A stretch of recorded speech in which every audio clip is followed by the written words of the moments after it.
ना भूक होची ना निद होची। डॉक्टर को देखैला परे मते स्कान पाई पठेइथिले। मु आज आसी पहुंच जाइछि स्कान पाखरे। तो एठी 3 जण आउरी थिले। मु वेटिंग हॉल रे अपेक्षा करिथिली। एठी गुटे देखंतु बहुत बढ़िया जिंस पानी बोतल आ बिस्कुट जहा कि बहुत अवेलेबल। एई सब बेंगलुरु रे फैसिलिटी मते बहुत भल लागे। तो तळु को जिबा पाई पडिबनी। एटा 4th फ्लोर रे थिला जेहेतु मु एठी वेटिंग हॉल रे बसिथिली। तो 3 जण को परे जाई कि मो सीरियल पडिबो। तो सेति पाई बसी बसी विरक्त लागुतला। कोन करिबे देहटा एत्ते खराब होई जाइछि जे न कोएर कथा ना जम्मा भी मते भूक लागु नथिला।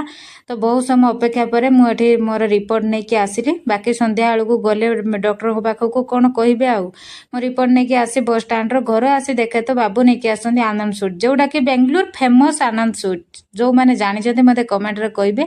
आ बहुत सुंदर सुंदर मिठा देखो क्या को मिठाटा पसंद लगे मते निश्चय कहे। तो ये मुझे संध्यार पुणी चलिली डॉक्टर पाखक मुझे मोर सीरियल नंबर पड़ जाता 21 विरक्त लगुला। तो बाहर टिके आसी बुलवाई। तो देखो ये केते गाड़ी गुड़ा हुए तो आज शनिवार बोली टिके कम ना सब बेले